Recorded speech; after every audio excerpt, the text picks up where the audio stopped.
Buenas tardes, jóvenes, ¿cómo están? ¿Me escuchan? Buenas tardes, ingeniero. Sí. Gracias, Marlene. Bueno, avanzaremos ahora a un nuevo tema.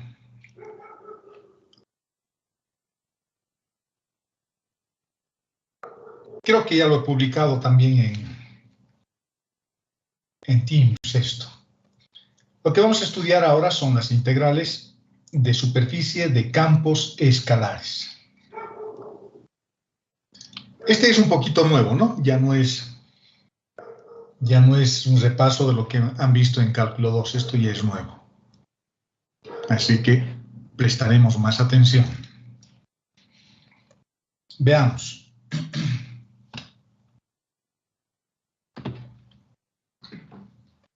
Las integrales de superficie de campos escalares forman parte de este gran conjunto de formas vectoriales que estamos estudiando.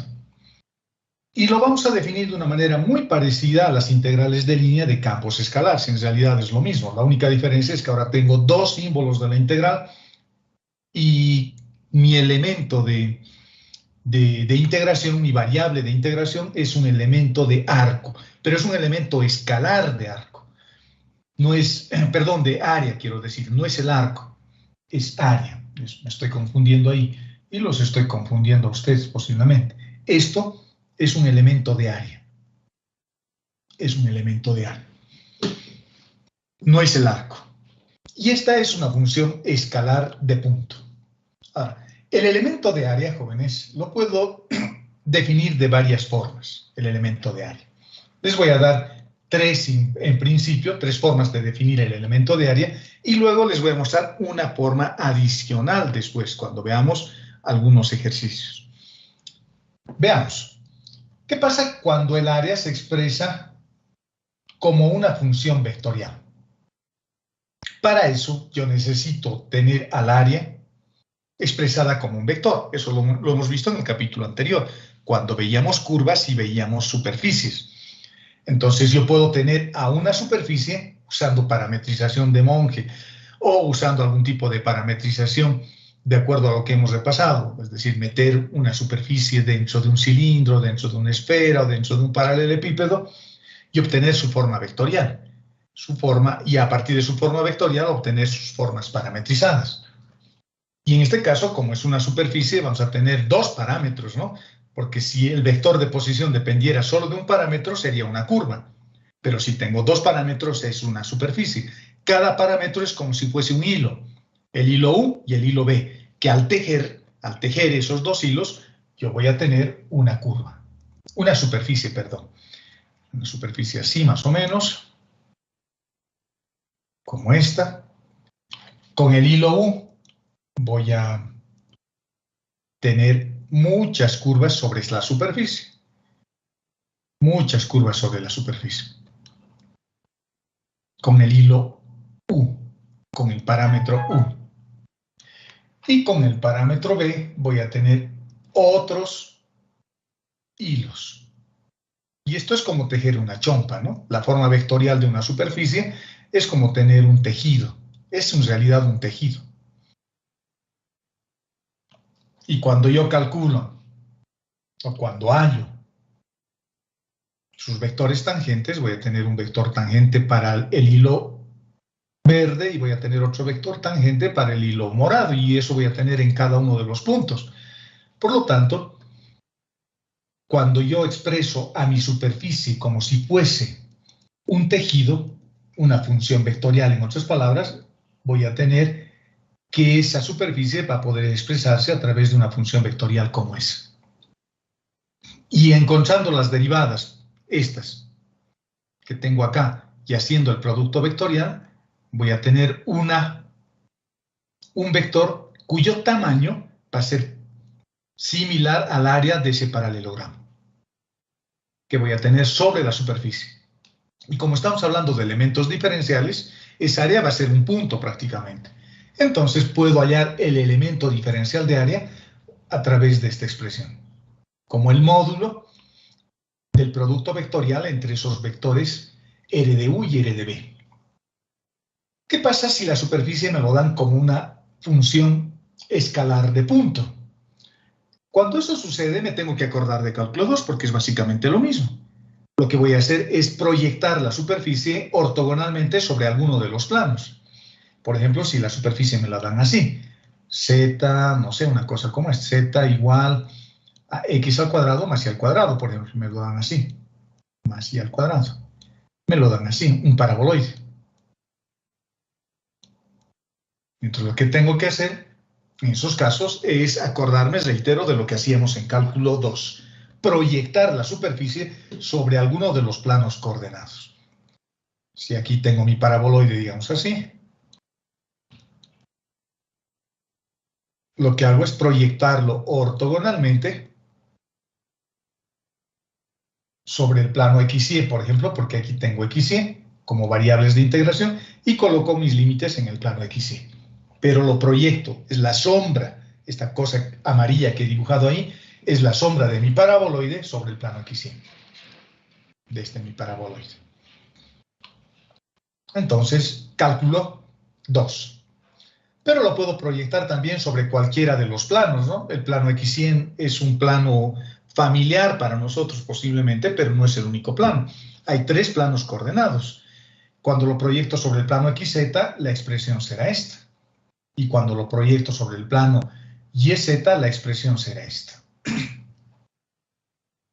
Que se los di como práctica también, o como recomendación para que estudien cuando veíamos superficies, ¿no? No sé si lo habrán visto, lo más probable es que no, pero si lo hubiesen visto entenderían de lo que estoy hablando.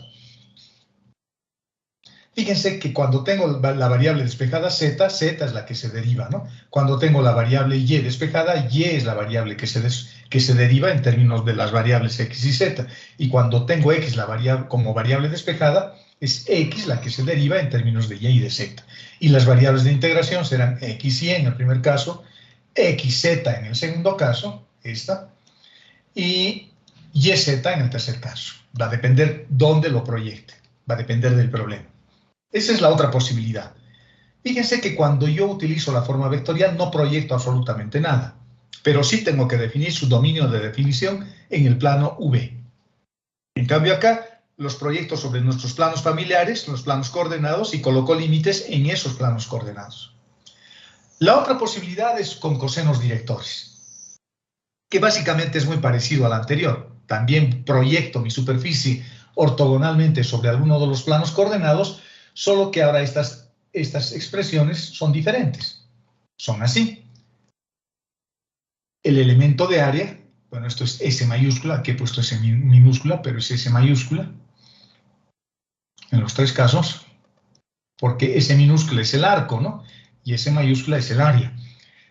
Estoy diciendo de que el elemento de área sobre el que voy a integrar va a ser el diferencial de x y el diferencial de y. Voy a proyectar ahí ortogonalmente, pero para compensar esta área que está sobre la superficie con esta área que está en el plano XY, necesito ese elemento de compensación, y ese elemento de compensación se lo encuentra con los cosenos directores. Estas son formulitas ya que se utilizan, ¿no? Lo van a ver en el Shaun también, estas formulitas.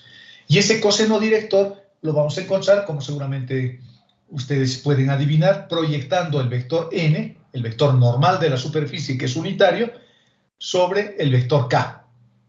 N sobre el vector j y n sobre el vector i. Son proyecciones las que tengo ahí. Y esas proyecciones en módulo, en valor absoluto, porque ese producto escalar puede ser negativo, positivo, e incluso cero, no debería ser cero, porque tendría una división por cero y no podría calcular nada. Pero puede ser positivo o negativo. Si es negativo, lo vuelvo positivo utilizando el valor absoluto. ¿Y por qué tiene que ser positivo? Porque estamos hablando de un elemento de área. Estamos hablando de un elemento de área. Y las áreas en un sistema, en un espacio vectorial de giro derecho son positivas, ¿no? 3 formas de hacer lo mismo, ¿de acuerdo? 3 formas de hacer lo mismo. A mí me gusta más esta, digamos, pero no es la única, ¿no? A mí me gusta esta porque coloco límites directamente sobre la superficie. Esta es una herencia de cálculo 2, así me han enseñado en cálculo 2 hallar, por ejemplo, elementos de área para calcular áreas de superficie. Y esto también es cálculo 2, solo que a veces no me lo dan. Pero es con proyecciones también utilizando cosenos directores. Cuando utilizo cosenos directores es interesante ver, ¿no? Fíjense, aquí tengo XY. ¿Cuál es la variable que falta? La variable que falta es z. Entonces, el vector normal a la superficie, estoy calculando, digamos, una integral de superficie sobre esta superficie, este es su vector normal, y cuando esta superficie lo proyecto, por ejemplo, sobre el plano XY, acá abajo, lo estoy proyectando ahí, el plano XY tiene como vector normal al vector K. Al vector K. Ese es el vector K. Si lo proyecto al plano XY, este es el plano XY, lo que hago es agarrar mi vector K, este es mi vector K, lo llevo acá y hago el producto escalar entre N y K. Por eso aparece eso, N y K, ¿no? Lo mismo para los otros planos coordenados. Lo mismo.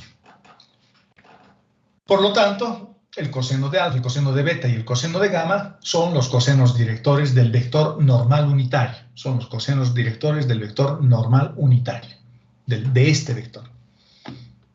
Y tiene que ser unitario. No se olviden de que cada vector siempre está definido con su... o puede ser definido también a través de sus números directores o a través de sus cosenos directores. En este caso utilizamos los cosenos directores. ¿Y cómo se los obtiene? Bueno, acá está explicado lo que acabo de mostrarles. Los cosenos directores que se obtienen proyectando los vectores I, J, K sobre el vector normal unitario N. O al revés, también puedo decir que estoy proyectando N sobre K, o sobre J, o sobre I. O también puedo decir que K lo estoy proyectando sobre N. ¿Por qué es indiferente en este caso? Porque ambos son unitarios. Ambos vectores son unitarios. K es unitario, N es unitario. J es unitario, N es unitario. I es unitario y N es unitario.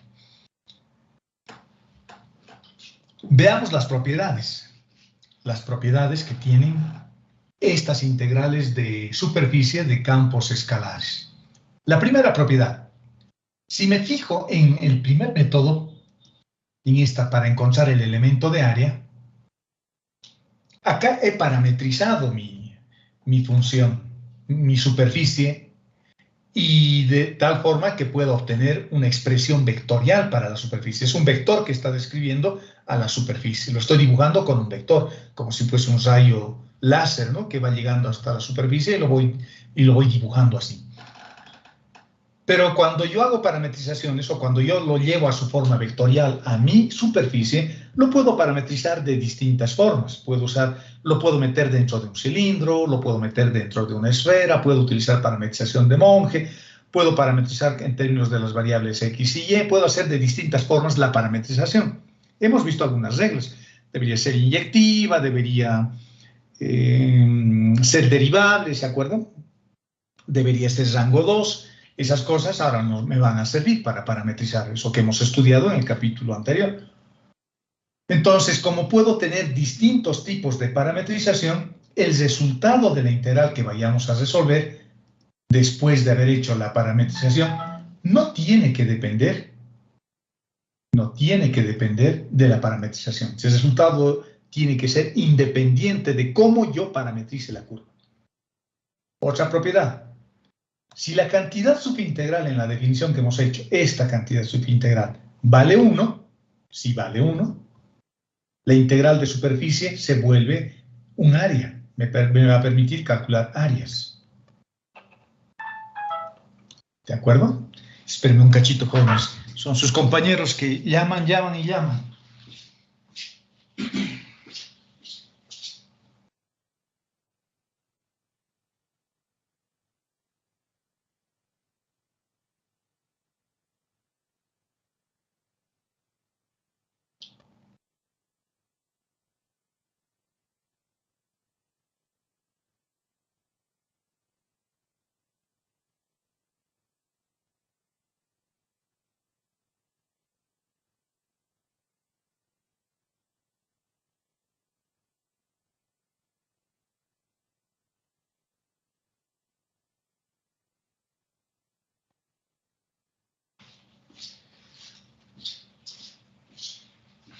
Sigamos.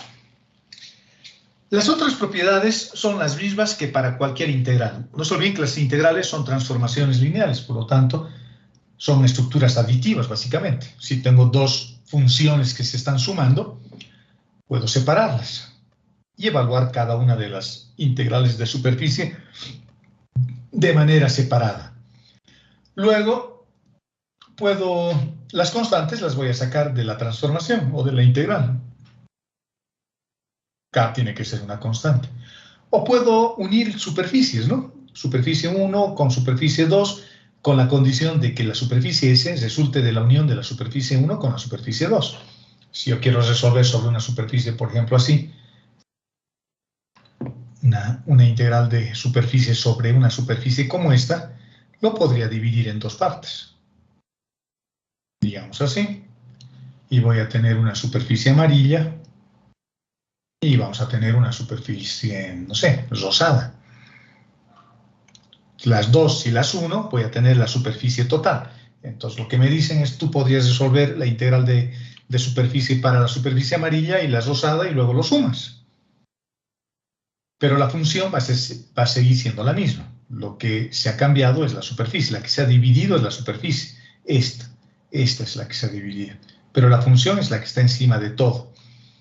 ¿De acuerdo? Y es la misma. Veamos las aplicaciones para estas integrales. Las aplicaciones son básicamente las mismas que teníamos cuando resolvíamos integrales de línea de campos escalares. Básicamente es lo mismo. Puedo calcular masas. La masa no va a ser más que una integral de superficie, donde la función subintegral ahora ya no va a ser solo una forma geométrica, sino va a tener un significado y en este caso será la densidad superficial, la densidad de la línea, su densidad superficial. Y la masa va a ser, por lo tanto, la densidad superficial por el área. Por el área. ¿De acuerdo? Porque sabemos que la densidad es igual a la densidad va a ser igual a la masa por el área, que le llamo S. Si yo despejo la masa, va a ser la densidad por la superficie, por el área. Lo mismo, ¿no? La masa. Y es la misma integral de siempre, o sea, tampoco hay mucha complicación, es la misma integral de siempre, solo que ahora tiene un significado diferente. Otra aplicación inmediata y muy similar a las integrales de línea de campos escalares es hallar o determinar dónde está su centro de masas. Y el centro de masas, al igual que habíamos explicado con las integrales de línea, es un dato importante porque una superficie en general, una superficie grande, digamos así la parte de una esfera, son muchos puntos que están acá, infinitos. Y si esta superficie se está moviendo o está haciendo algún tipo de actividad o de acción, ¿cómo yo voy a estudiar si hay infinitos puntos? Lo que se hace en muchos casos es caracterizar el movimiento, por ejemplo, de esta superficie, de esta parte de esta esfera que he dibujado, tomando como referencia solo un puntito donde se supone que está concentrada toda su masa. Se lo puedo caracterizar así, a través de un solo punto que se supone que concentra toda la masa del cuerpo. ¿De acuerdo? Y basta estudiar qué pasa con este punto para ver qué es lo que ocurre con el resto de los puntos. Entonces, a eso se le llama el centro de masas, ¿no? Y estudiando solo ese puntito, puedo determinar, no sé, la velocidad de toda la superficie, su trayectoria, etcétera, etcétera, etcétera. El centro de masa, como acabo de explicar, supone que concentra toda la masa del sistema que estamos estudiando. Es el centro de simetría de distribución del sistema de partículas. Desde el punto de vista geométrico, podríamos decir que es similar al baricentro. Pero en este caso, ese baricentro está contenido en una superficie no solo plana, puede ser curva, puede ser la parte de una esfera, puede ser la parte de un cono, de un hiperboloide, de lo que sea. ¿Y cómo encuentro ese punto tan importante? Bueno, haciendo lo mismo que hacíamos con las integrales de línea. Son las mismas fórmulas. La diferencia es que ahora esto no es el arco, esto es el área. Debía usar mayúsculas acá, seguramente me he equivocado, todos son S mayúsculas, ¿no? O tener en cuenta simplemente de que este S ahora es S de superficie. Rho es la densidad, X, Y y Z son las variables en las que estamos trabajando.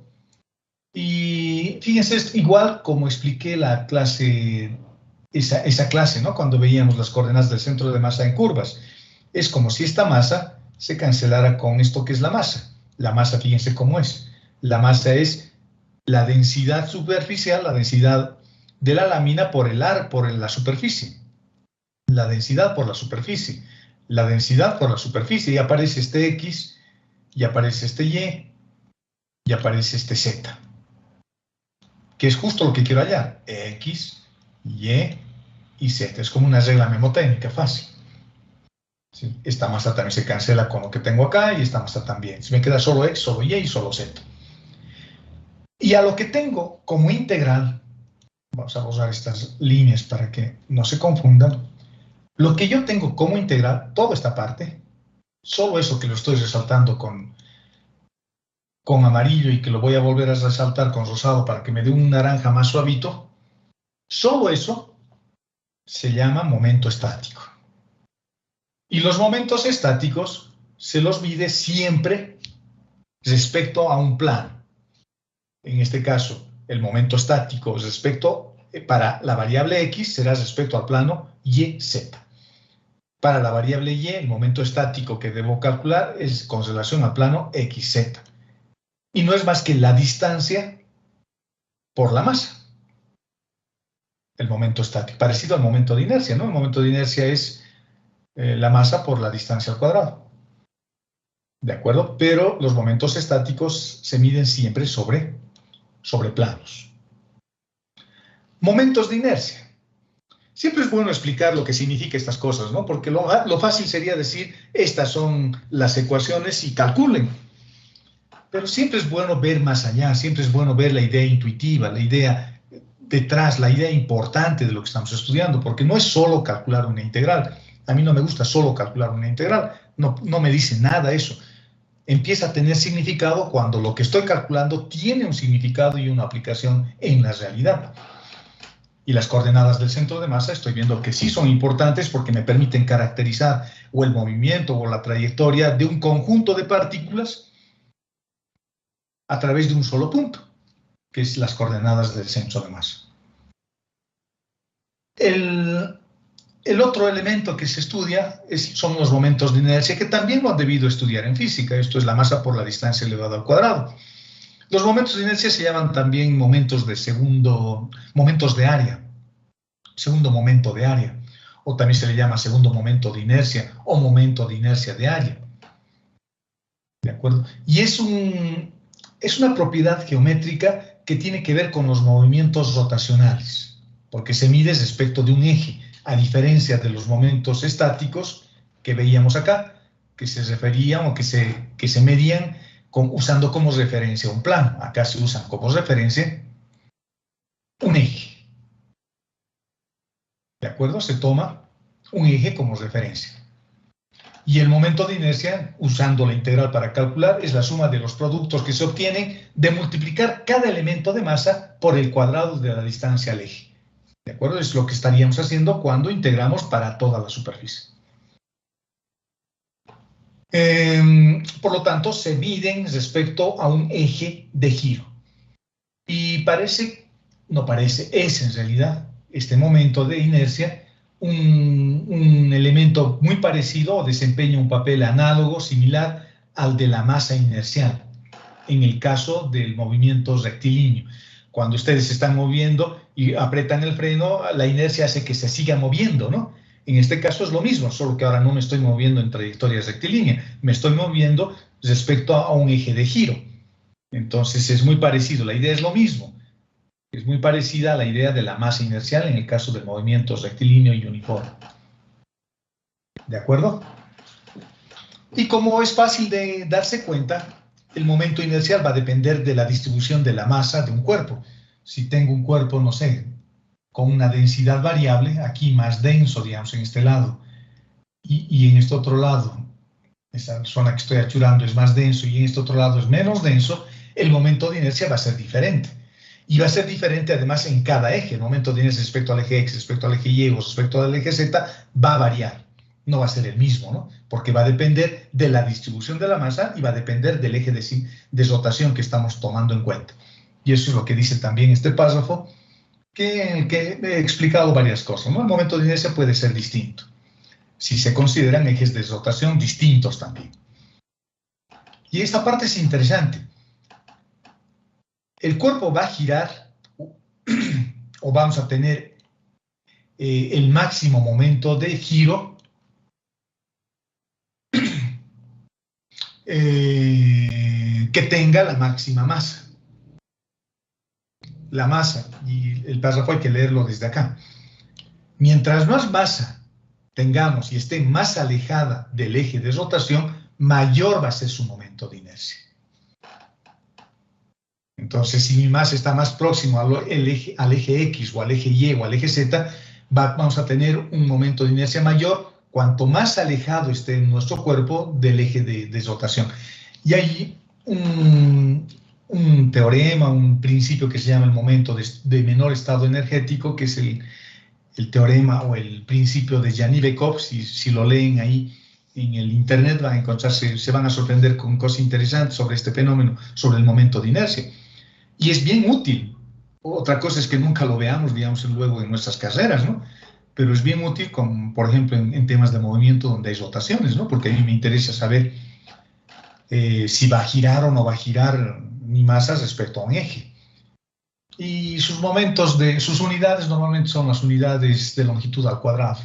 ¿Y cómo se miden? Se mide como dice la formulita del momento de inercia. En física han debido ver esto, ¿no? El momento de inercia para mí es la distancia al cuadrado por la masa. Eso es exactamente lo que tengo acá. Esta parte que voy a pintar con amarillo es la masa, el elemento diferencial de masa para una partícula. Y esta es la distancia de esa partícula al eje X. Lo mismo para el siguiente. Esta es la masa de la partícula en las coordenadas X, Y y Z de una partícula. Y esta es la distancia de esa partícula al eje Y, distancia perpendicular. Y lo mismo con la tercera fórmula.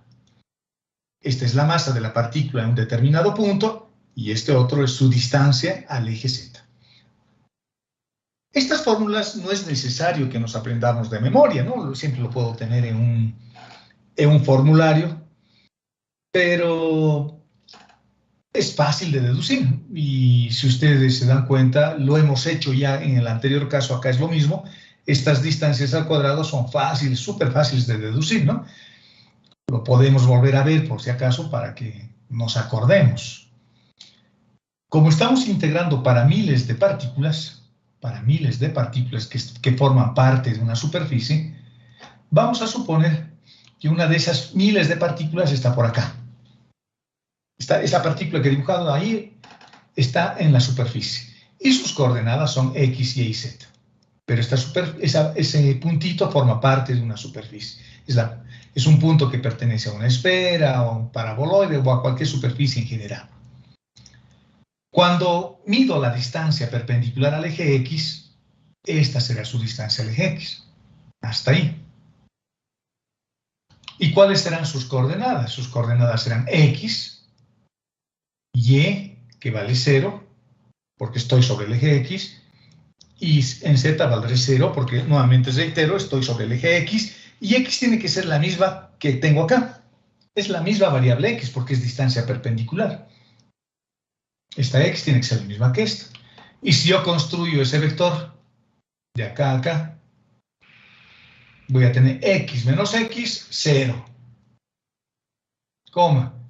Y menos 0, Y. Coma. Z menos 0, Z. Este es un vector y su módulo es Y al cuadrado más Z al cuadrado. Es lo mismo para el eje Y y lo mismo para el eje Z. Por lo tanto, Esas son las formulitas que yo debería usar cuando quiero determinar el momento de inercia de un conjunto de partículas, de un sistema de partículas sobre una superficie, y determinar sobre qué recta, por ejemplo, eje X, eje Y o eje Z, el momento de inercia va a ser mayor o menor. O sea, sobre qué eje voy a tardar en mover más la partícula, voy a tardar en mover menos la partícula. ¿De acuerdo?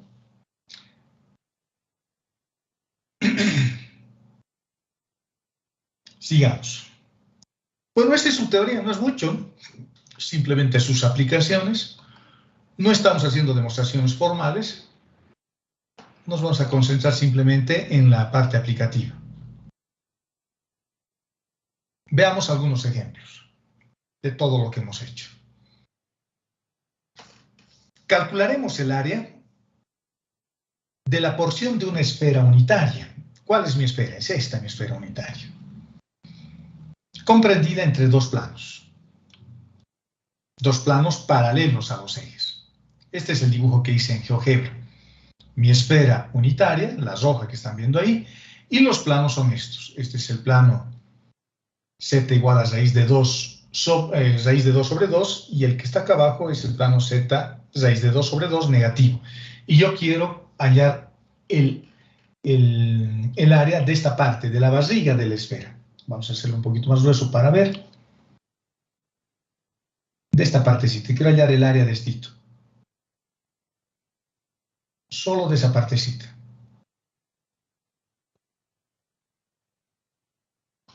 Hemos visto que en la superficie lo puedo calcular de distintas formas.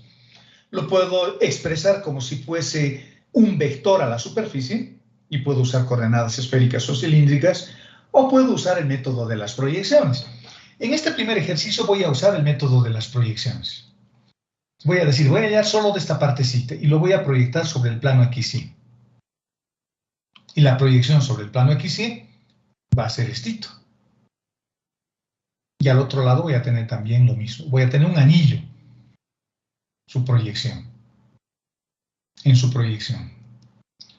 Y luego diré, como esta proyección de la parte superior va a ser la misma que la proyección de la parte de abajo, podré multiplicar por 2 para tener de toda la barriga de la esfera y no solo de la mitad. Se lo voy a proyectar sobre el plano XY. Por lo tanto, el área lo voy a calcular proyectando como hacíamos en cálculo 2. Entonces, vamos a empezar como hacíamos en cálculo 2. El elemento de área es esta, porque lo voy a proyectar sobre el plano XY, y eso lo teníamos escrito acá. Ya lo hemos escrito. Si lo quiero proyectar sobre el plano XY, el elemento área se calcula así, les he dicho. Y esta formulita está demostrada en el primer capítulo. O por lo menos, intuitivamente estaba demostrado. Les di como práctica. Porque es fácil, no es difícil la demostración de eso. Por lo tanto, voy a usar esto. ¿De acuerdo? La ecuación de la esfera es esta, y de esta ecuación voy a derivar z respecto de x y z respecto de y. ¿Por qué necesito esas derivadas? No se olviden que este z lo tengo que obtener de la superficie. Por lo tanto, mi superficie es esta, y encontramos la derivada de z respecto de x y la derivada de z respecto de y. Esas son sus dos derivadas. No vamos a hacer ya las derivadas porque es fácil de demostrar, ¿no? Que son estas sus derivadas. Derivación implícita simplemente estoy haciendo. En otras palabras, si quieren ver cómo he hecho esto, ¿no? Voy a derivar toda esta ecuación respecto de x. Entonces será 2 veces x más 2 veces z por z respecto de x. Porque sé que z depende de x. Derivación implícita estoy haciendo. Cálculo 2 igual a 0. Luego cancelo este término con este término y despejo lo que necesito. Necesito z respecto de x. Z respecto de x va a ser igual a este x que pasa al otro lado con signo negativo y lo divido entre este z que tengo acá. Así hemos hallado. Y luego z será la raíz cuadrada de 1 menos x al cuadrado menos y al cuadrado. Despejaré z luego de acá, ¿no? De esta ecuación. De esta misma ecuación despejaré z para colocar todo en términos de x y de y. Necesito encontrar z respecto de x, z respecto de y luego necesito construir toda esta expresión, 1 más estas derivadas. Es lo que estamos haciendo acá. Reemplazo las derivadas, reemplazamos las derivadas y simplificamos. Y me queda esto. Fíjense que ya hemos eliminado z. Z, ¿cómo he eliminado? Bueno, z he eliminado haciendo simplemente un reemplazo de acá, de espejo z de acá. Y ya tengo una expresión que depende solamente de x y de y. Y esta es la integral de superficie que representa el área. Es una integral doble. Y su dominio de definición va a ser la vacía. Esta partecita. ¿De dónde ha salido esto? Es esto lo que les mostraba hace rato. Estito. A ver, no se ve por el color que tengo acá. A ver si lo hago con plomo, tal vez se vea. Es estito. Es un anillo que voy a tener. Es un anillo. Aquí estoy viéndolo de frente, ¿no? Pero si lo veo desde arriba, si me paro ahí, voy a ver un anillo. Este anillo voy a ver. Ahí tengo que colocar límites. Tengo que evaluar esta integral doble en el plano XY, en esta región que he pintado con amarillo. Como la región es circular, entonces lo voy a hacer en polares. Y además lo estoy multiplicando por 2. ¿Por qué estoy multiplicando por 2? Por lo que he explicado acá. Estoy calculando solo de la parte superior, pero también hay en la parte inferior. Por eso estoy multiplicando por 2. Lo de arriba más lo de abajo. Por eso estoy multiplicando por 2. Volveremos a un colorcito más oscuro. Ya está. En polares. En polares lo voy a transformar esto como R diferencial de R diferencial de θ. No se olviden de que eso es cálculo 2. 1 menos x al cuadrado más y al cuadrado. Bueno, esto me falta un paréntesis aquí. Perdón. Me falta un paréntesis. Acá también. Acá también. De tal forma que eso me quede como R al cuadrado, ¿no? E integramos. Ahora tengo que integrar desde acá. El radio va a variar desde acá hasta acá.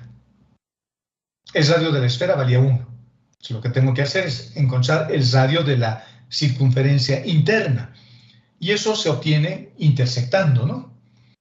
Intersectando. Es esto, lo intersecto con el plano z igual a raíz de 2 sobre 2. Lo reemplazo acá y encuentro el área. El radio, mejor dicho, de la circunferencia cuando z vale raíz de 2 sobre 2. Es decir, este plano, estoy intersectando este plano con la esfera y me va a dar este radio. Ese cilindro me va a dar. Bueno, eso es fácil. Y ese cilindro dice que vale raíz de 2 sobre 2 hasta 1. Integramos y ese es el resultado. Ya está. Ahora vamos a hacer otro ejemplo. Y vamos a hallar el área de otra forma. Y es una forma que no está explicada hacia arriba, es de otra forma, es una forma interesante también, que me evita hacer todo esto. Pero hay que tener algunos cuidados, ¿no? Veamos. Me dicen que hay un área también para estos límites. El radio que varíe de 0 a 1 y el ángulo que dé una vuelta completa. Es decir, me está diciendo de que los límites corresponden a una circunferencia de radio unitario, a un disco de radio unitario. Y la superficie es esta. A ver, ¿quién me dice qué superficie es esta? ¿Qué superficie es? Porque eso es una superficie, hay dos variables, x depende del radio y del ángulo, y depende del radio y del ángulo, y z también podría depender del radio y del ángulo, en este caso solo depende del radio, pero en general es una función que depende de dos variables, vale decir, una cosa como esta, solo que ahora u es el radio y b es el ángulo.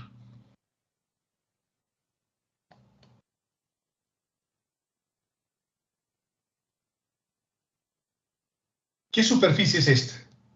¿No se dan cuenta? Cilíndrica. Es un Las, cilindro. las coordenadas son cilíndricas, pero la superficie no es un cilindro.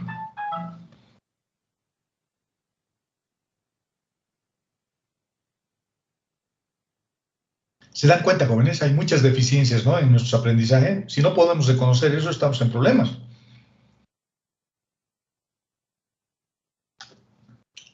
A veces cuando uno aprueba una materia, digamos, sin haber aprendido mucho, va arrastrando huecos, ¿no? Va arrastrando huecos. Y que difícilmente luego los empieza a llenar y al final sale como ingeniero, pero hay muchas cosas que no sabe. Y luego renegamos, ¿no? Decimos, no me han enseñado nada, que esto, que lo otro. Siempre es bueno repasar. Para mí esto es un cono, ¿no? Esto es un cono. Ahora, ¿cómo yo sé que es un cono? ¿Porque soy el profesor? No porque soy el profesor, sino porque diría, a mí me han enseñado a eliminar el parámetro. He aprendido eso.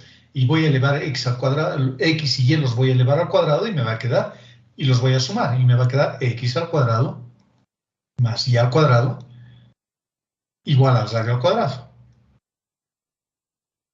Estoy elevando las variables x y y al cuadrado. Y me queda simplemente, y los estoy sumando. Ah, pero el radio es igual que z. Ah, entonces me va a quedar x al cuadrado más y al cuadrado más z al cuadrado. Igual a z al cuadrado. Ah, ya sé, es un cono. Fíjense, no había que adivinar absolutamente nada. Solo había que acordarse lo que uno aprende. Y voy a hallar el área de ese cono. Es un cono como este. Y su sombra en el plano x y y es justo lo que me han dado como límites. Su sombra es esto. Esto. Entonces voy a colocar límites ahí. Pero fíjense que el área lo voy a hallar de otra forma. Lo voy a hallar con esta formulita, que les estoy poniendo como novedad simplemente, como un elemento alternativo que a veces no aparecen en los libros, aunque en muchos sí aparecen, ¿no? Pero el área lo voy a calcular así. No voy a llevarlo a su forma vectorial. Bueno, en realidad la superficie ya está en su forma vectorial. Ya está en su forma vectorial. Pero no voy a hacer los productos vectoriales. No voy a hallar el elemento de área como me han enseñado acá. Lo estoy haciendo de otra forma. Les decía, si ustedes tienen la función vectorial que representa la superficie en términos de dos parámetros, el elemento de área, les decía hace rato, el elemento de área lo puedo calcular haciendo la derivada del vector r respecto de u, haciendo la derivada de r respecto de b. En este caso tendría que hacer el vector de posición r respecto del radio y el vector de posición respecto del ángulo, porque esas son mis variables. En lugar de u y b tengo el radio y el ángulo. Luego hallando su módulo, y ya está, ya tengo mi elemento de área. Y como ya tengo además definido su dominio de definición, ya sé de dónde a dónde varía el radio y ya sé de dónde a dónde varía el ángulo, puedo calcular fácilmente ese elemento de área. Pero esto, en el ejemplo que les estoy dando ahora, en el ejercicio que estamos haciendo, esto es equivalente a esto. A esta expresión.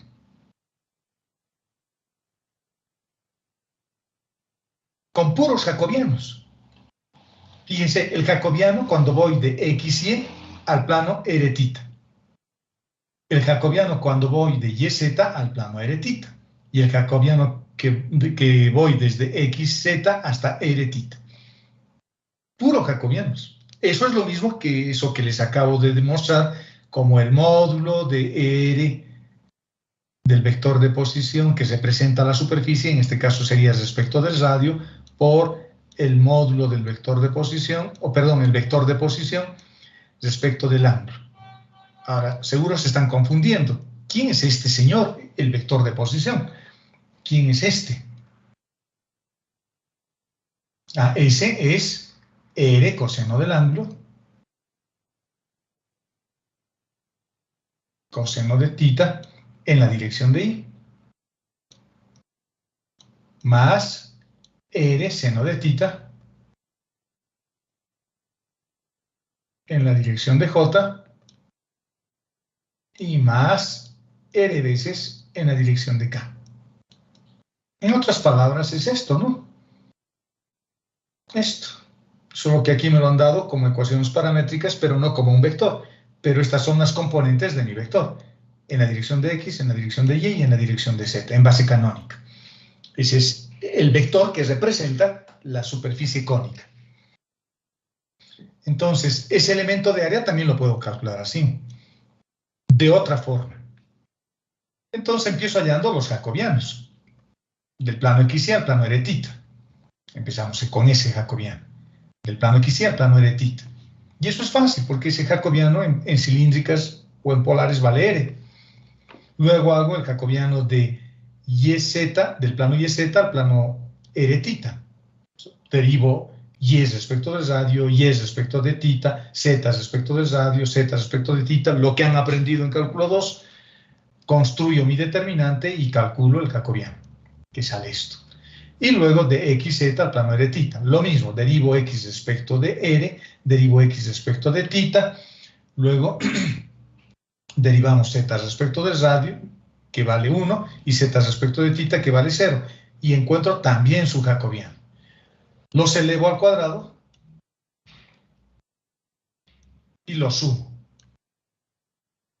Y luego le saco su raíz. Sacándole la raíz voy a tener raíz de 2 por R. Y eso es exactamente lo mismo que lo que teníamos arriba. Si tienen la forma vectorial de la curva, perdón, de la superficie, estoy pensando yo a mi abuela, estoy diciendo curva pero estoy errado, si tienen la forma vectorial de la superficie, esta es una forma alternativa para encontrar el elemento de área, con jacobianos. Y luego calculando la integral, porque ya va a ser sencillo, me da exactamente eso, raíz de 2 por pi. Entonces es bueno venir a clases, ¿no? Porque les muestro cosas diferentes. A veces cuando uno ve solo el documento, porque dice, ah, no, como publica el documento el profesor o el docente, no es necesario que vaya a ver clases. Pero acá les trato de explicar cosas que tal vez solo leyendo no entenderían. O están obligados a buscar en algún libro para saber qué significa esto. ¿Por qué he hecho así? ¿De acuerdo? Veamos otro ejemplo. Nos están pidiendo hallar la masa, ahora, de una superficie que está definida de esta forma. A ver, estas son las ecuaciones vectoriales también de una superficie. Pregunta. ¿Qué superficie es esa?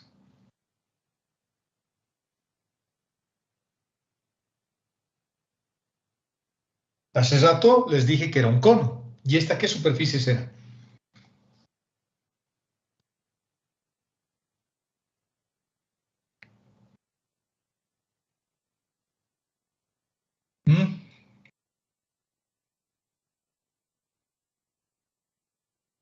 ¿Qué superficie será, jóvenes? ¿Qué dicen?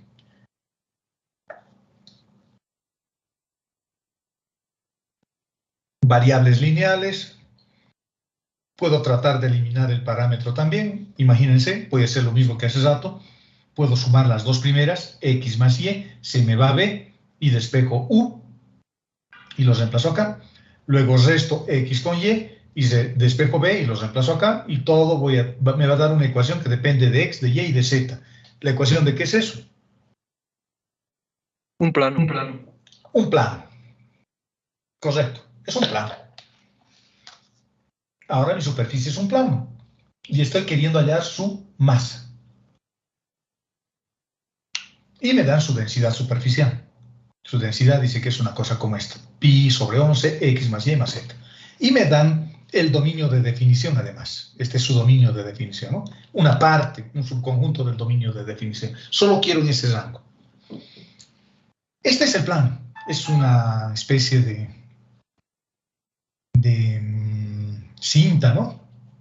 Y lo he hecho en MATLAB. En MATLAB. Estos son los comandos. Viendo las ecuaciones. Fíjense, acuérdense, X es igual a U más B, Y es igual a U menos B, y Z es igual a 1 más 2U más B. Y este es el dominio de definición. Voy a dibujar en este dominio. Voy a ponerle variables a U. Pongo variables con el comando linspace, líneas en el espacio. Fíjense, esto es interesante porque el MATLAB también entiende igual que nosotros. Les dije que las superficies son tejidos, tejidos con dos hilos, el hilo verde y el hilo azul, les dije hace rato, se los dibujé. Y estos hilos ahora se llaman el hilo U y el hilo B, son líneas. Si los veo solo solitos, a U y a B son líneas, son curvas en el espacio. Pero cuando veo U y B al mismo tiempo, los tejo en una superficie. Entonces os digo, mi hilo en U que vaya desde 0 hasta 2 e interpolo 180 datos. De 0 a 2, U. Y B, el hilo B que vaya de 0 a 1, y interpolo también 80 datos para B. Perfecto, ahí ya tengo mis hilos. Y con el siguiente comando, el MATLAB es bonito, y con el siguiente comando hago mi chompa, hago mi tejido, tejo ese plano. Ahí estoy tejiendo el plano. Y acá estoy colocando simplemente ya las coordenadas parametrizadas del plano. X era igual a 1 más B, y era igual a 1 menos B, y Z era igual a 1 más 2 veces B, más 2 veces U más B, por 2 veces U más B. Y ahí, sin olvidarse de poner punto y coma para que no me despliegue todos los datos que estoy generando. Y luego con este comando, fíjense en el inglés, mesh me dice, de malla. Estoy haciendo un tejido, es una malla. Con ese comando gráfico, y la gráfica que me va a salir es esta. He hecho exactamente lo que les dije. Las superficies vectoriales son tejidos. ¿De acuerdo? Ya está. Y este es el vector. Lo estoy llevando a una combinación lineal. Estoy expresando el vector como una combinación lineal de su base. Y acá me lo habían dado simplemente como sus ecuaciones paramétricas, ¿no? Pero ahora los estoy combinando en una única ecuación. Y esa ecuación es un vector. Este vector. Ahora lo voy a hacer de otra forma. Podrían ustedes intentar haciendo el método anterior con los jacobianos, pero ahora lo voy a hacer de la otra forma. Voy a encontrar R de U, voy a encontrar R de B, voy a hacer el producto vectorial, porque como son vectores numéricos, más fácil tal vez, ¿no? R es respecto de U. Me va a dar 1 y 2, la tercera componente, la de Z. R es respecto de B. 1 en la dirección de Y, menos 1 en la dirección de J, y 1 en la dirección de K. Hacemos su producto vectorial y ya tengo mi elemento de área en su forma vectorial. No estoy proyectando, no estoy haciendo absolutamente nada. Más fácil. Hallamos el módulo porque necesito el módulo y ya está. Hallo eso. Meto, porque como quiero la masa, meto la densidad, porque está ahora solo hallado el elemento de área. Ahora multiplicamos por la densidad que también me han dado, pero ya sé cuánto vale X, ya sé cuánto vale Y, ya sé cuánto vale Z. Esto es X, esto es Y y esto es Z. Simplemente es reemplazo. Fíjense, ahí está. X es todos los que tienen U los he puesto con verde, todos los que son B los he puesto con rojo, y todos los otros términos los he puesto con negro. Un poco para ver esto. Nada más. Bueno, si les confunde los colores, no le hagan caso. Y bueno, este 11 sobre pi sobre 11 lo saco, el 6 de 14 lo saco, y coloco los límites que me han dado, ¿no? De 1 a 2 en U y de 0 a B, de 0 a 2 en B. E integramos esto y sale raíz de 14. Esa es su masa. Fíjense que cuando yo resuelvo el problema en la forma vectorial, si ustedes se están dando cuenta, cuando la superficie está expresada en forma vectorial, no necesito jacobianos de transformación. De cálculo 2 ustedes se deben acordar. Si estaba queriendo hallar el volumen de una esfera, por ejemplo, y lo quería llevar a coordenadas esféricas, necesitaba su jacobiano de transformación, que es el radio por el seno del ángulo de elevación.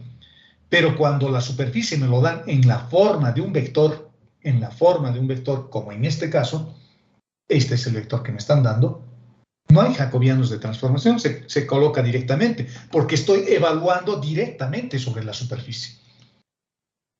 No estoy transformando absolutamente nada, porque ya transformé de inicio. ¿De acuerdo? Veamos otro. Hallar la masa de este cono.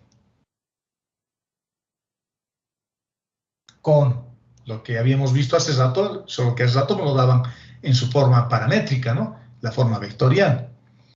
Y el cono dice que está comprendido entre el plano z igual a 0 y z igual a 1. O sea, tiene una altura de una unidad, un metro, un kilómetro, lo que sea. Y su densidad superficial es esta. Nuevamente un área. Perdón, nuevamente una masa. Nuevamente una masa. Voy a usar el método de las proyecciones. Fíjense que estos ejercicios ustedes en su casa podrían resolverlo de distintas formas. O sea, si hemos resuelto 3 ejercicios, cada una resolviendo de manera diferente, pueden tener 9 ejercicios que van a poder realizar conociendo el resultado. Acá estoy utilizando nuevamente el método de las proyecciones porque parece que es mejor. Necesito z respecto de x, necesito z respecto de y, necesito construir esa cantidad adimensional que es un factor de escala, porque los límites lo voy a poner en el plano x y y. Simplificamos, esto es lo mismo que 2. ¿De dónde ha salido 2? Alguien puede preguntar de dónde ha salido 2, porque este z al cuadrado que estaba en el denominador se va a multiplicar con este 1, me va a quedar este z al cuadrado, tengo un x al cuadrado, tengo un y al cuadrado acá, que se quedan arriba sin que pase nada, pero x al cuadrado más y al cuadrado es z, ¿no? Por la ecuación del cono, por esto, fíjense. Por esto estoy reemplazando z, divido y sumo, y el resultado me sale 2. Por lo tanto, el elemento de área vale raíz de 2, diferencial de x, diferencial de y. Ahora introducimos la densidad que tenemos, la densidad superficial que está dada por esta expresión, x al cuadrado más y al cuadrado más z al cuadrado, y este es la integral que tengo que resolver. Fíjense que en este primer caso, cuando estoy en este paso, z es una variable que no necesito para integrar, porque voy a integrar para x y para y, pero tampoco puedo desecharlo, no puedo decir que valga 1 o lo pongo 0. Este z lo voy a reemplazar por esto, porque todo se hace con la superficie. Por eso aparece este término, ¿no? Y esa es la integral que voy a calcular. En el plano XY. Ahora estoy en el plano XY, pero mi región de integración es una circunferencia, encerrada por una circunferencia. Es un disco. ¿De dónde ha salido este disco? De haber reemplazado este z igual a 1 en esta ecuación. Voy a tener x al cuadrado más y al cuadrado igual a 1 al cuadrado. Y esa es la sombra, ¿no? Porque por acá estoy intersectándolo con el plano. Y la proyección que voy a tener en el plano XY va a ser una circunferencia unitaria. Es lo que he hecho. Si z vale 2, esta circunferencia tendrá un radio mayor. Su sombra va a ser mayor. Como estamos usando el método de las proyecciones, en este caso necesito saber cuál va a ser la sombra del cono en el plano XY. Y esa sombra es una circunferencia unitaria. Un disco unitario. Un círculo unitario mejor. Polares, ¿no? Polares. Por lo tanto, como ahora no estoy trabajando realmente en el plano polar o en la forma vectorial del cono, y tengo que proyectar sobre alguno de los planos coordenados, entonces voy a usar polares. X al cuadrado más y al cuadrado me dará esto, x al cuadrado más y al cuadrado, por y al cuadrado, mejor dicho. Luego tengo x al cuadrado más y al cuadrado, eso es radio al cuadrado, aquí está, r diferencial de r, y mis límites de 0 a 1 es radio y de 0 a 2pi. Y esta es la integral que tengo que resolver y sale esto. En este caso, lo más complicadito es resolver esto, ¿no? Coseno al cuadrado, seno al cuadrado. No es difícil, pero es largo. Y la primera integral para el radio es facilito. Es 1/8 de r al cubo, por lo tanto voy a tener 1 sobre 8. Y ya está. Veamos otro. Esto lo he tomado de Larson. ¿Conocen ese libro de cálculo 2? En el Larson también hay integrales de superficie. Y lo he tomado de Larson, de la sección 15.6, y es el ejercicio 20. Solo los he puesto ahí, por si tienen el Larson, pueden estudiar también de ahí. Acá me están dando algunos datos, no me están pidiendo nada en concreto, pero me han dado algunas cosas, que puede significar lo que sea. Me han dado la función escalar, y La superficie dice que es un cono. Eso es un cono. Y un cilindro. Y un cilindro. Eso no es una circunferencia, ¿no? Porque estamos en el espacio. Es un cilindro. Y acá está mi dibujo. Mi cono celeste, el cilindro trasladado respecto al eje X.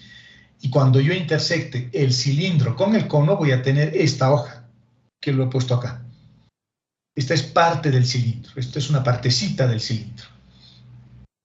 Y quiero evaluar sobre esta superficie, que es la hoja, que es esta hoja del cilindro, quiero evaluar sobre esta hoja este campo escalar. Podría significar varias cosas. Podría estar queriendo hallar la masa de esta partecita, de esta parte morada, sabiendo que su densidad superficial va a estar dada por esta expresión, que es una formulita de distancia prácticamente, ¿no? Va a ser proporcional a la distancia, desde el origen de coordenadas a cualquier punto sobre esta hojita morada. No le vamos a dar ningún significado, simplemente estoy tomando este ejercicio como estaba en el lazo. Acá, distintas formas de hacer. Podría proyectarlo, podría llevarlo a su forma vectorial, o podría usar el método de los jacobianos. En cada caso hay que tener cuidado con los dominios de definición. Tengan cuidado. Pueden variar. Por eso es bueno que este ejercicio lo hagan de distintas formas. Así ustedes solitos se van a dar cuenta cuál va a ser el dominio de definición, o tal vez es el mismo. Tal vez es el mismo, pero eso lo van a aprender ustedes haciendo este mismo ejercicio de distintas formas. Perfecto. Me parece que el método de las proyecciones es el más fácil. Muy bien, voy a usar el método de las proyecciones. La función es esta. Y como voy a proyectarlo sobre el plano XY, necesito ese elemento de escalamiento, ¿no? Ese factor de escala. Porque voy a colocar límites en el plano XY. Y este es el factor de escala que me va a permitir, en realidad, con esto, es hallar en esto. Aunque yo coloque límites aquí. Yo debería colocar límites acá arriba, pero lo voy a proyectar en el plano XY y eso me obliga a que me use un factor de escalamiento, que es este. Encuentro las derivadas, que es lo que necesitamos, z respecto de x, z respecto de y. Simplificamos. Hacemos las operaciones que nos piden acá, elevamos al cuadrado esas derivadas. Elevamos al cuadrado, sumamos y obtenemos esto.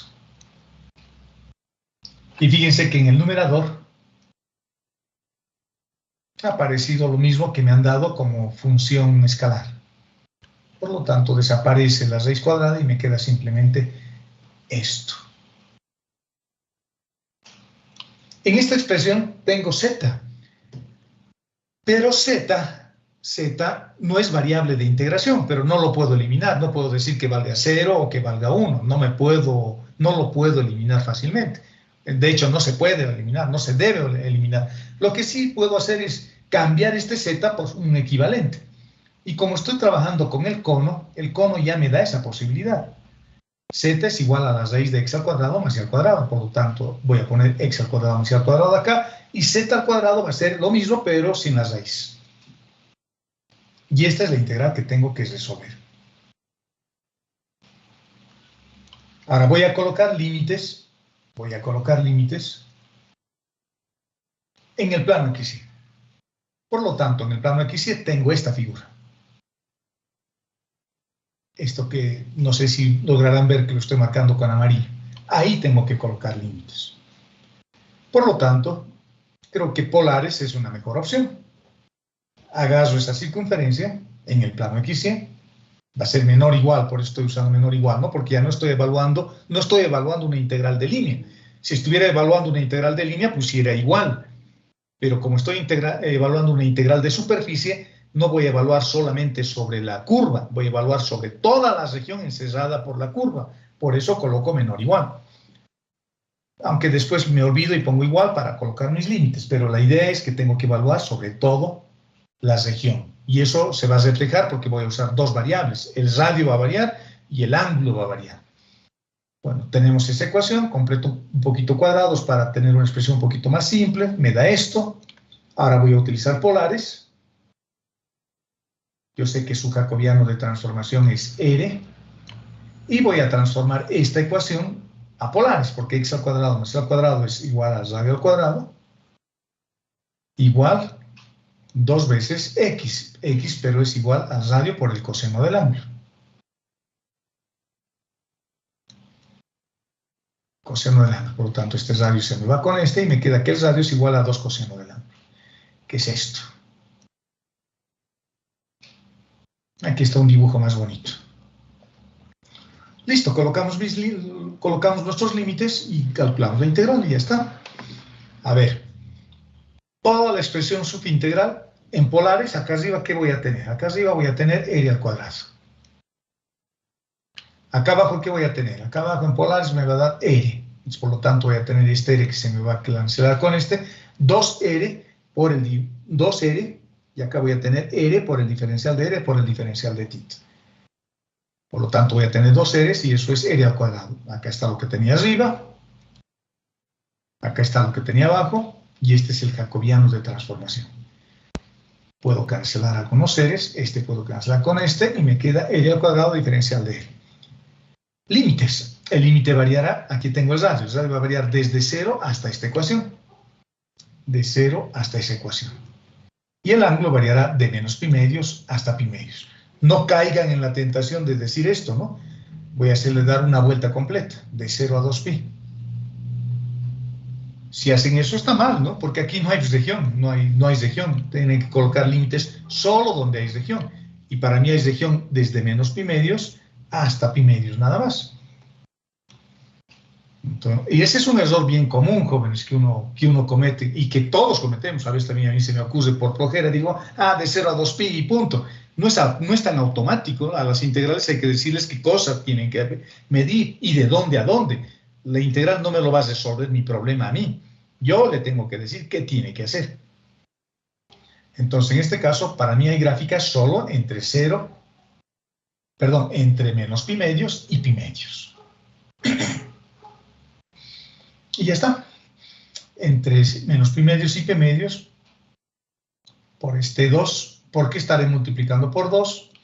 Estoy multiplicando por 2 porque hay 2 de estas hojitas.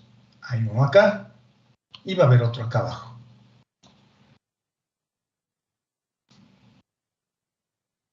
¿De acuerdo? Bueno, en realidad creo que no. A ver, esperen un cachito. Este 2... no, perdón, me estoy equivocando. Este 2 sale de acá. De acá. Entonces estoy haciendo solo en una hoja, no estoy haciendo en las 2 hojas. Para que sea en las 2 hojas tengo que multiplicar nuevamente por 2 entonces. Hay que tener cuidado con eso. Eso era un error de percepción mía. Ese 2 estaba pensando de que era porque hay 2 hojitas. No, este 2 en realidad viene de este 2 que sale de acá. ¿Y de dónde sale este 2? Este 2 sale de haber simplificado esto, ¿no? De haber eliminado ese z. Ese z al cuadrado es x al cuadrado más y al cuadrado. Por lo tanto voy a tener 2x al cuadrado y 2y al cuadrado. Y ese 2 es el que se refleja acá. Estoy evaluando solo sobre la hojita de arriba, no sobre las 2. Bueno, integramos. Voy a tener un r al cubo y tengo que resolver esta integral. Lo pueden hacer con su maquinita de calcular o pueden hacer utilizando las fórmulas de Wallis, que se los voy a poner ahí, para integrales trigonométricas más o menos complicadas y que siempre tienen este rango de 0 a 2pi.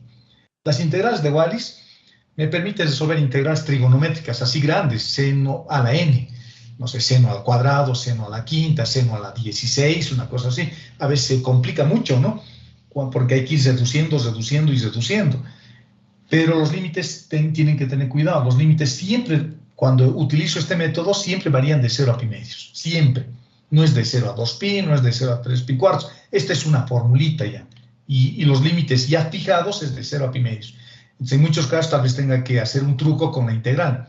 Si esto hubiese sido de 0 a 2pi, por ejemplo, entonces, y si hubiese habido simetría, se hubiese evaluado solo de 0 a pi medios y multiplicado por 4, una cosa así, a la integral, al resultado final. Y esta formulita dice que dependiendo cuánto vale n, esto sirve para n mayores que 2. para n al cuadrado, para n al cubo, etcétera, etcétera. Cuando n es par, digamos, tengo ahí n al cuadrado. Entonces, ¿cómo haría? Tengo que empezar a desarrollar esto.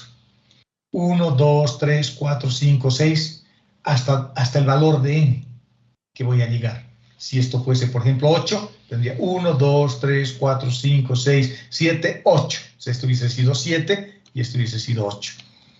Y lo multiplico por pi medios. Y ya está, ya he resuelto mi integral con estos límites. No tengo que hacer nada. Esto es súper fácil. ¿Y qué pasa si es impar? Si n es impar. Si n es impar, va a valer a partir de n igual a 3, ¿no? No puede valer para n igual a 1, porque si n es 1, es simplemente la integral de un seno o de un coseno. Eso es fácil. Si es 2, estoy en el primer caso. Y si es 3, recién empiezo para los valores impares. Y es lo mismo. Fíjense, ahora empiezo, en lugar de empezar con 1, 2, 3, empiezo con 2. 2, 3, 4, 5, 6, 7, hasta el valor que diga el exponente. En este caso, como era 3, estoy haciendo eso.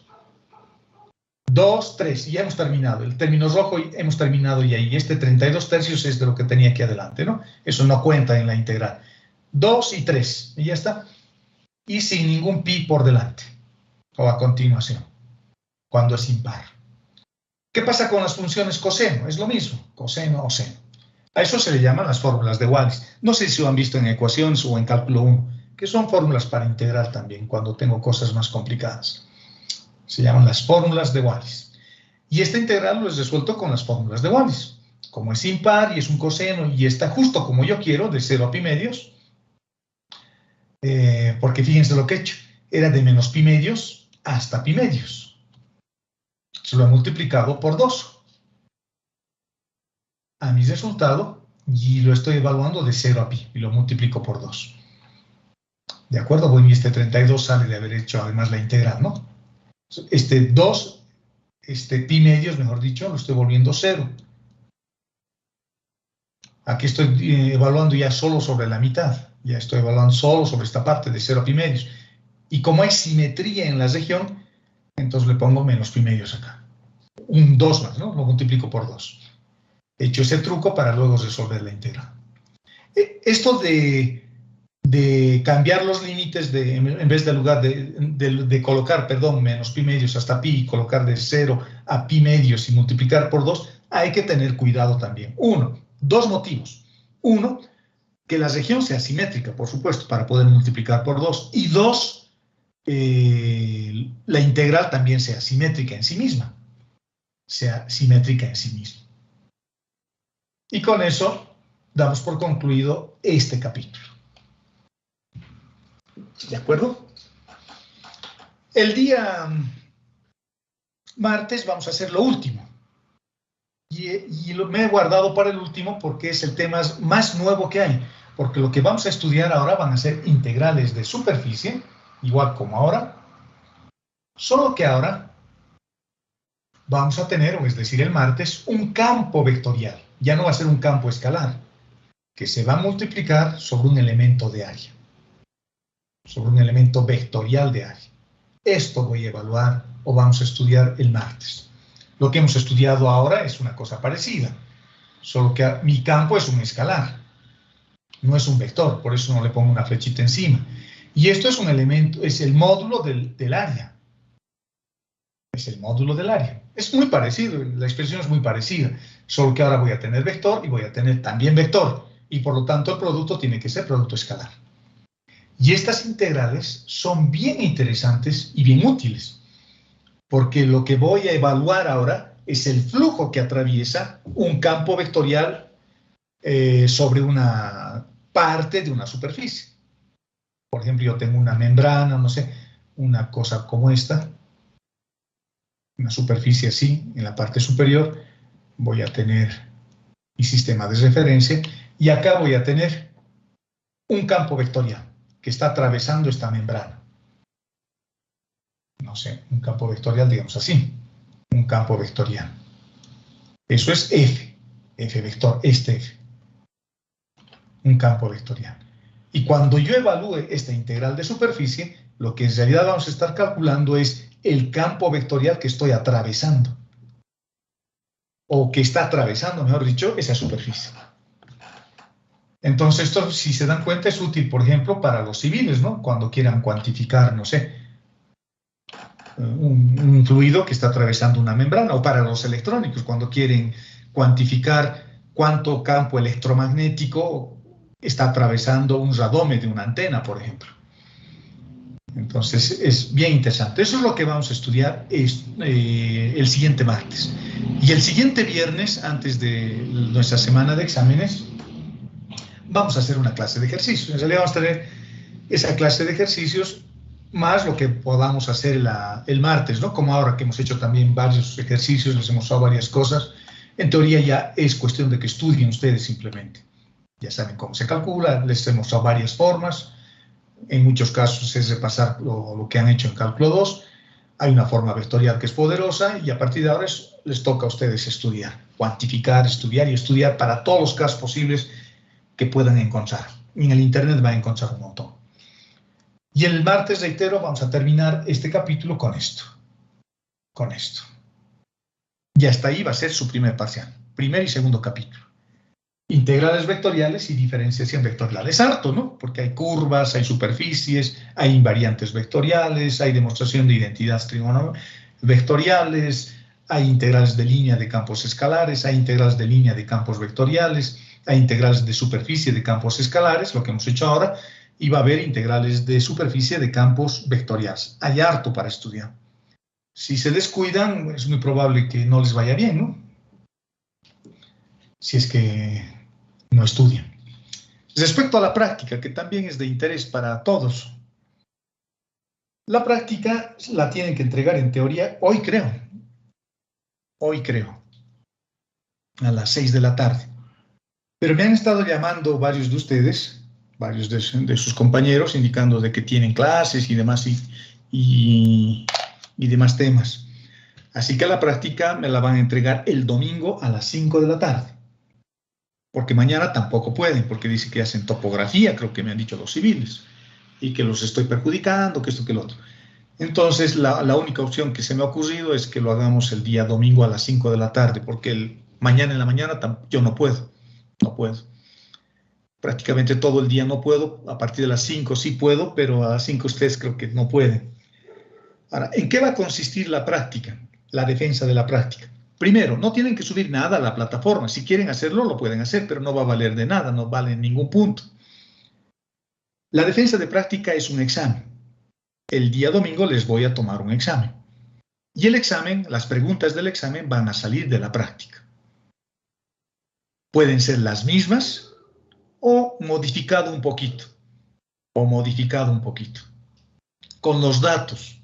O sea, si han hecho la práctica, van a poder hacer el examen. Porque va a ser básicamente, reitero, lo mismo. Va a ser básicamente lo mismo. La única diferencia es que ustedes van a dar un examen. Y ese examen lo van a dar en Teams, ¿no? En la plataforma. Yo voy a publicar la videoconferencia, voy a publicar el examen, voy a publicar las preguntas y como si fuese un examen cualquiera, ustedes harán y responderán. ¿De acuerdo? Eso es lo que va a ocurrir el domingo en la defensa de prácticas. No es obligatorio. Si no quieren hacerlo, no lo hagan. Si quieren hacerlo, acumulan puntos. Y nada más. Porque hasta este momento, jóvenes, no tenemos ninguna instrucción adicional. O sea, no hay 10 puntos adicionales que se vaya a dar como se solía hacer antes. En el anterior semestre, si ustedes se acuerdan, por lo menos si han llevado cálculo 2 conmigo, la ponderación era un poquito diferente. Habían 10 puntos de prácticas y eran puntos oficiales. Ahora no hay eso. En teoría serían mis 3 parciales de ayudantía, son 9 puntos, porque cada ayudantía vale 3. Hay un examen final que creo que vale 25 y los parciales que valen 22. Si suman todos esos puntos, salen 100 puntos. O sea, no hay para prácticas puntaje adicional. Y la instrucción del director del curso básico es que mientras no haya una instrucción del consejo facultativo, no podríamos regalar puntos. Eso es lo que se instruyó en la reunión del inicio del semestre. Por lo tanto, lo que vamos a hacer es, estas prácticas, de alguna forma vamos a incorporarlas en su nota. Va a servir para acumular su nota, en realidad, para aumentar, para mejorar su nota. Pero eso es algo que yo estoy haciendo, digamos, un poco para ayudarles. En teoría no debería ni siquiera hacer eso, porque no hay ese instructivo. ¿De acuerdo? Pero les puede subir su nota en el primer parcial. De alguna manera vamos a ver cómo mejoramos con esas notas. Por eso les decía que no es obligatorio. Que vengan o no vengan, pero puede servir. Los puntos a la larga, al final del semestre, pueden servir, ¿no? Ok, jóvenes. ¿Alguna duda con esto que hemos hecho? ¿Algo respecto al examen? O a la defensa de prácticas que yo le llamo, y que les sirve, ¿no? De todas formas, para ir estudiando y preocuparse un poquito. Y empezar a preocuparse faltando una semana antes de las semanas de exámenes, o sea, que es bueno en realidad, para no acumularnos para el último día y el último día querer estudiar, ¿no? No vamos a alcanzar el tiempo si hacemos eso. ¿Alguna duda, jóvenes?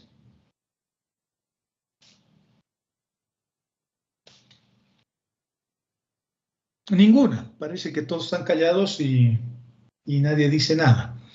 Ok, muchachos, entonces nos vemos el domingo a las 5 de la tarde para esta pequeña prueba que les voy a tomar. Serán 3, 4 ejercicios máximo, no van a ser muchos. Tardaremos 1 hora y media, 1 hora tal vez. Y si hacen su práctica, tal vez 15 minutos, ¿no? Tal vez 15 minutos y listo. Ok, muchachos, hasta el domingo con algunos y hasta el martes con el último tema pendiente con el resto. Buen fin de semana, jóvenes. Nos vemos. Gracias, ingeniera. Hasta luego.